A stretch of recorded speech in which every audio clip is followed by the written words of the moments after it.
London is waking up to a reality that feels more like a fever dream than a transition of power. The corridors of Buckingham Palace, once a symbol of unshakable tradition, are now trembling. An emergency summons was issued to the press in the early hours, a rare, chilling move that usually signals a death or a disaster. But what was about to happen inside those gold-plated doors would shatter the very foundation of the British monarchy. The line of succession has been broken. King Charles III, flanked by tight-lipped aides but conspicuously missing his eldest son and heir, stood before the cameras with a voice that didn't just carry the weight of his office, but the weight of a secret he could no longer keep. "It is with deep consideration and unwavering conviction," he began, his words rippling across the kingdom like a tidal wave, "that I declare Catherine, Princess of Wales, as my official successor." The gasps in the room were deafening. In one single stroke, Charles bypassed centuries of birthright. He didn't just update a medical chart or a royal schedule. He rewrote the monarchy's survival script. But why? Why sidestep the man, born to be king, and place the crown on the head of a woman who, just decades ago, was viewed by the establishment as a mere commoner? The answer lies in a sealed file, long buried in the palace archives, and marked under the ominous title, Sovereign Transition. Inside this file rests a letter that has haunted Charles since the day he took his oath, a letter from Queen Elizabeth II herself. It wasn't a message of motherly love, but a cold, pragmatic directive from a monarch who saw the cracks in her own family long before anyone else did. Elizabeth's words were clear.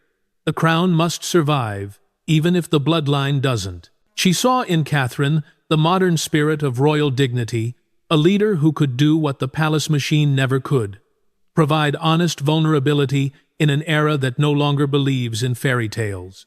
Charles, facing his own mortality and a looming health crisis that he's been fighting in the shadows, realized he had no luxury of time. He chose capability over birthright. He chose the woman who humanizes the crown over the son who had begun to lose his way in the darkness of royal duty. As the world scrambles to understand this betrayal of blood, one thing is certain. This was not a spontaneous act of a king. It was the endgame of a long-brewing plan, a legacy maneuver to finish the chapter that Princess Diana never could. The mask has dropped, and the power struggle we are about to witness will redefine what it means to be royal in the 21st century. Where was Prince William when his father made the most consequential decision of his reign? Silence can speak volumes, and in the grand halls of Buckingham Palace, William's absence was deafening. As the cameras flashed and the world's headlines exploded with Catherine's name, the man born to be king was nowhere to be seen. This wasn't just a missed appointment, it was a revelation of a family and a monarchy in total collapse.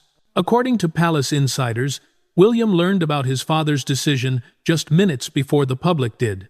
No private conversation, no fatherly warning, just a final act delivered with brutal royal precision and a staggering lack of intimacy. Those close to the prince described the scene in one haunting word: devastation. Not anger, not disbelief, but a soul-crushing devastation. He had always known the throne was his eventual burden, but he never anticipated it being taken from him not by scandal, but by his own father. But why would a father do this to his firstborn? To understand this betrayal, we have to look at the secret letter from Queen Elizabeth II. The late queen reportedly saw a looming scandal, or a fundamental lack of emotional readiness in William that the public was never allowed to see. Behind the smiling portraits, the relationship between Charles and William had slowly corroded over the past year. Disagreements over how to modernize the monarchy had turned into a Cold War. Charles wanted bold cuts. William preferred the safety of tradition. Neither man blinked, and in the end, Charles used the Queen's letter as his ultimate weapon. He saw William as a risk to the crown's survival, a vulnerable heir who might collapse under the weight of the office. When William finally emerged from his isolation, his face pale and strained, betrayed the composure his role demanded. He wasn't just losing a title, he was losing his identity. The man who was raised to be the future was suddenly and silently stripped away. And as he stood in the shadows, Watching his wife be elevated to a position he was promised since birth, the betrayal felt final. But while William remains locked in his silent grief, a more dangerous alliance is forming in the dark corners of the palace. One queen is seething, and another royal is quietly moving the pieces on the board. But as one queen-to-be rises in the light, another woman is fuming in the shadows. Queen Camilla, the woman who spent decades fighting for acceptance, not just from the public but from the institution itself, is now seething. For her, this announcement wasn't just about the future, it was a public statement of her own irrelevance. Camilla had endured the ghost of Diana, the icy headlines, and the nation's contempt, all to stand by Charles's side. She had slowly, meticulously built her influence, passing patronages and tailoring events to secure her legacy. But in a single stroke of her husband's pen, everything she worked for was pushed aside by the woman she once dismissed as a commoner with good posture. Palace insiders describe her as livid, humiliated, and blindsided. The alliance she built with Charles is unraveling, and behind closed doors, the Cold War between Camilla and Catherine has officially turned into a scorched earth battle for the king's ear. However, there is another woman in the palace who moves not with noise, but with purpose. Princess Anne, the hardest-working royal and the monarchy's iron spine, has emerged as the silent enforcer of this new era. While others scramble for attention, Anne moves like a ghost with a mission. The shocking truth is that Anne may not have been blindsided by the secret letter, she may have helped engineer it. Sources suggest that Anne met privately with Charles weeks before the announcement. For a woman as pragmatic as Anne, birthright is secondary to stability. She has seen monarchs rise and falter. She has lived through the darkest years of the Windsor family. In Catherine, Anne sees not just ambition, but the discipline and royal dignity that William, in her view, may currently lack. Anne's loyalty isn't to bloodlines, it's to the survival of the crown. It is rumored she gave William a sharp, cold ultimatum. Step back before the crown breaks you. And to Camilla, a chilling warning not to interfere with the transition. Anne is holding the line, protecting Catherine with a quiet, ruthless efficiency that has left the rest of the family paralyzed with fear. But even with Anne's protection, Catherine is facing an unimaginable weight. She never asked for this spotlight, and the cost of this crown may be the one thing she cannot afford to lose, her own peace. And across the ocean, the exiled prince and his wife are already preparing their response. But as the British monarchy convulses under the weight of King Charles's decision, another pair exiled and watching from 5,000 miles away felt the shockwaves hit Montecito like an earthquake. For Prince Harry and Meghan Markle, the news reached them not as a royal update, but as a personal declaration of war. Within hours of the announcement, the silence from California was shattered by a cryptic leak from the Sussex inner circle. This is why we left. For Meghan, the elevation of Catherine, the woman she once viewed as the embodiment of the very system that rejected her, was not just ironic, it was infuriating. The idea that the secret letter from Queen Elizabeth II had specifically designated Catherine as the future of the monarchy was a death blow to Meghan's long-standing narrative. But for Prince Harry, the pain cut even deeper. According to sources close to him, Harry was shocked and gutted. It wasn't just that William had been bypassed. It was the realization that even when the rules of succession were being rewritten, he wasn't even considered as a viable option. The secret letter proved that lineage was no longer the priority capability was. And yet, Harry remained a mere footnote in his father's new monarchy. The spare had been rendered truly disposable. Those close to Harry say this move reopened wounds he believed had scarred over memories of being the overlooked son, the disposable spare, now reduced to an outsider looking in, while his sister-in-law takes the prize he was told he could never have. But the Sussexes have never been known to suffer in silence. They don't just break silence, they detonate it. Reports claim that within 48 hours, Netflix executives and major publishers were already circling Montecito. Harry is reportedly drafting a second memoir, one that doesn't target Meghan's mistreatment, but focuses entirely on Charles's betrayal and the secret letter that changed everything. The timing is combustible. As Catherine prepares to lead, Harry and Meghan are preparing for revenge. They are no longer just exiles.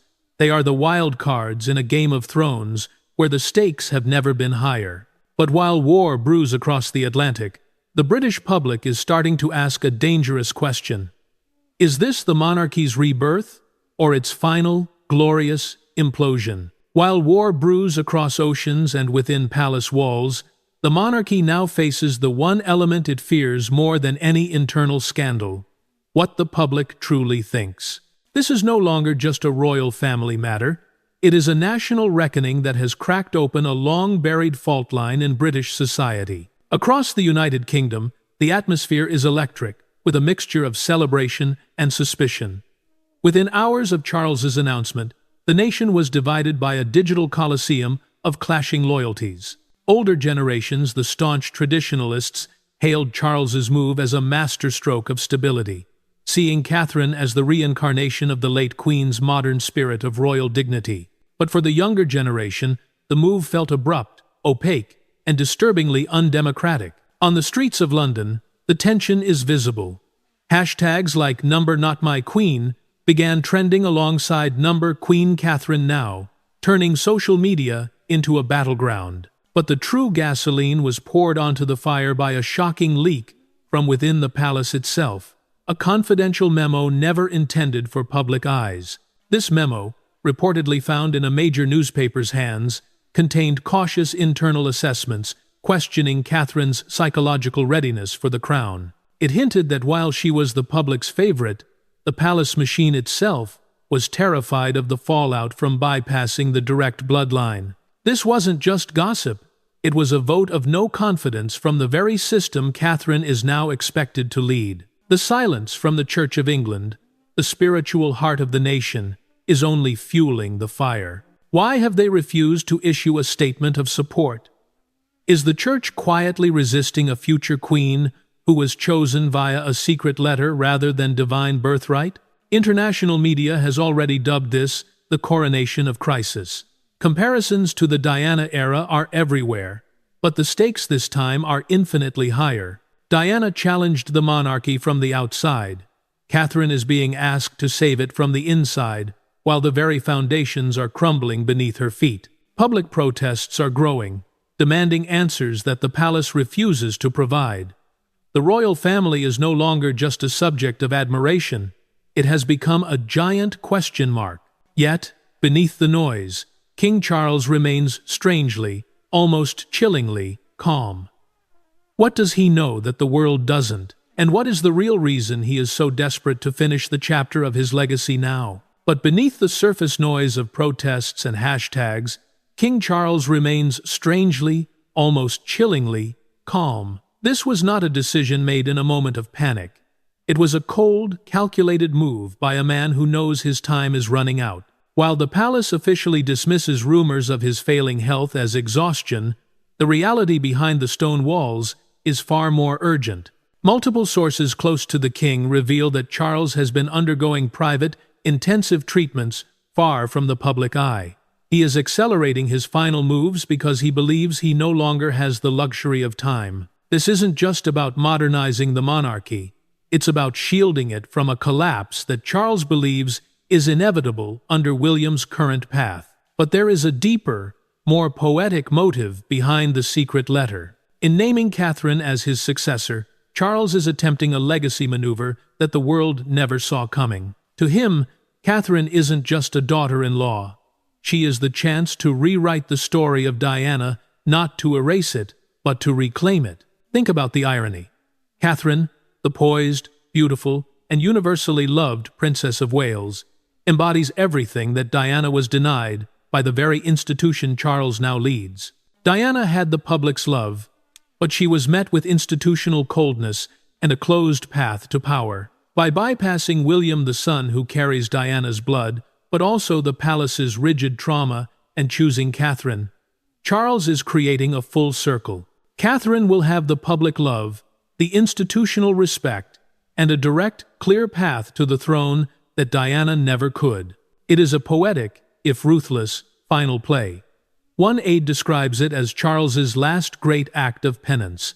To save the monarchy, he is willing to sacrifice his own son's birthright to ensure that a woman like Diana, but one who has been tempered by the palace machine, finally wears the crown. However, the legality of this sovereign transition remains a gray area. Constitutional scholars are terrified that this precedent of capability over bloodline will strip the monarchy of its last remaining shield, the divine right of succession.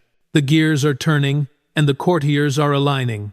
But the question remains, can a monarchy survive being humanized, or will Charles's attempt to fix the past lead to its ultimate implosion? While the world debates the legality of the secret letter, one woman is living the nightmare that the crown has become. Catherine, Princess of Wales, has always been the monarchy's most reliable asset, poised, graceful, and silent. But behind that elegance lies a turmoil that no royal protocol can fix. She never campaigned for this. She never sought it. Yet, she is now thrust into a spotlight that is both blinding and brutal. When Charles summoned Catherine for that private conversation, days before the announcement, she thought they were there to discuss William's well-being. Instead, she walked out with the weight of a dying institution on her shoulders. Reports confirm that Catherine actually pleaded with the king to reconsider. She wasn't ready. She didn't want the crown if it meant the destruction of her marriage. But Charles was resolute. "The monarchy needs you," he reportedly said, "not because of who you married, but because of who you are." This moment fractured something deep inside Catherine. For her, the choice wasn't about power, it was about identity, legacy, and sacrifice. How do you accept a crown that comes at the cost of your husband's trust? How do you lead a family when the man you love feels stripped of his birthright by the very secret you now represent? The palace is no longer a fairy tale castle. It is an institution forced to admit it is mortal. The new sovereign transition protocols are being drafted not with ink, but with the reality of human vulnerability. We are seeing a shift from indestructible figures to human beings who can bleed. And Catherine is the test case for this survival. Behind every royal wave is now a sleepless night. Behind every speech, a private breakdown. Her life is no longer her own. She must navigate a treacherous palace filled with the seething envy of Camilla and the silent, ruthless expectations of Princess Anne. In choosing duty, Catherine has sacrificed the one thing she guarded most, her peace. But as the pressure mounts, the world is waiting for one thing, the moment Catherine finally breaks her silence.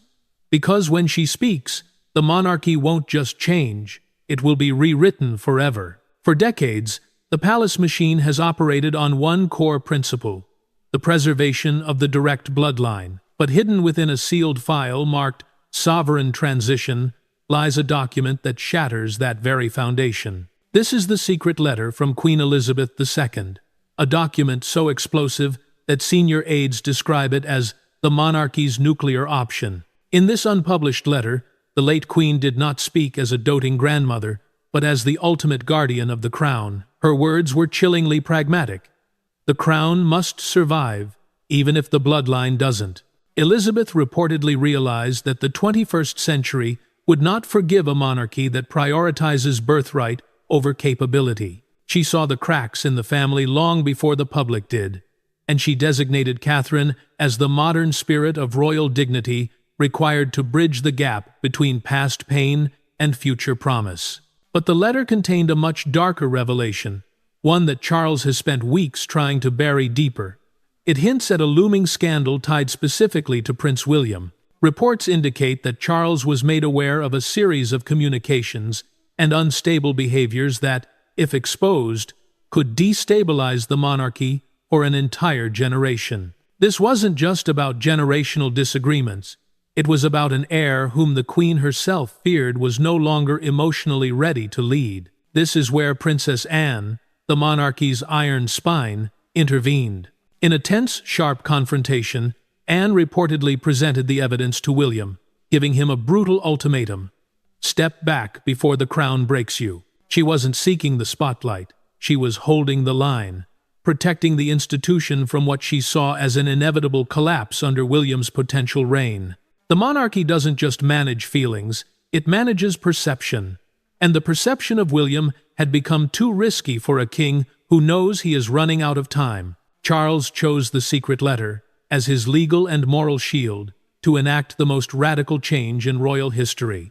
He has sacrificed his firstborn to save the institution, but in doing so, he has opened a hole of financial and political chaos that may be impossible to close. The gears of the sovereign transition are now irreversible. But as the palace attempts to reset the monarchy, they have forgotten one thing. A kingdom divided against itself cannot stand, and the man who is meant to be king is not going to disappear without a fight. The crown has shifted, and the palace machine is in a state of high-velocity friction. Catherine, Princess of Wales, is no longer just a supporting act. She has officially become the monarchy's reset button. But as she steps into this unprecedented role, the old guard, the factions loyal to William, and the seething allies of Camilla are preparing a revolt that threatens to tear the House of Windsor apart. Catherine's first moves have been nothing short of a royal revolution. Moving beyond the what of royal duties to the how of human impact, she has begun to dismantle the cold, bureaucratic wall that has long separated the crown from the people. She is transforming her core pillars, mental health and early childhood, from mere charities into institutional mandates. She is turning her private pain into a model of empathy, something the institution has lacked for centuries. But every step she takes toward humanizing the crown is met with invisible daggers. Insiders report that Camilla's allies have begun withdrawing their influence from key committees, quietly sabotaging Catherine's new initiatives. They view her honest vulnerability not as a strength, but as a dangerous precedent that makes the monarchy look mortal and fragile. Behind closed doors, the tension is a whole of political chaos, a battle between the crowning of crisis and the old world protocol. And then there is William. The cold, cutting absence of the Prince of Wales has become a symbol of quiet rebellion. Sources claim that William's loyalists within the palace are operating as a shadow court, refusing to answer to the new transition team led by Princess Anne. The man born to be king is watching his wife reset the monarchy in his father's image, a future that explicitly excludes him from the helm. Catherine is now navigating a dead land of loyalty. She stands between a king who is using her as a shield for his legacy and a husband who feels like a spare in his own home. The fairy tale has been replaced by a sovereign war. Every glance, every silence, and every decision is being dissected by a nation that is still fundamentally divided. But Catherine has already delivered her dare to the institution. This crown will be earned, not inherited. She is no longer playing by the old rules. She is creating a new world where the crown's survival depends on the very thing the palace once tried to suppress: the truth. The world held its breath as Catherine, Princess of Wales, finally stepped before the microphones to address a nation in chaos. There were no royal robes, no ceremonial fanfare, just a woman, a mother, and now an heir, standing alone against the weight of history. Her voice was steady, but her eyes betrayed the heavy price she has paid for this sovereign transition. She didn't open with power or proclamations. Instead, she opened with a confession that stunned even her fiercest critics. "I never imagined this path," she began, acknowledging the shock and the backlash that has torn the kingdom apart. It was a moment of honest vulnerability that the palace machine could never have manufactured.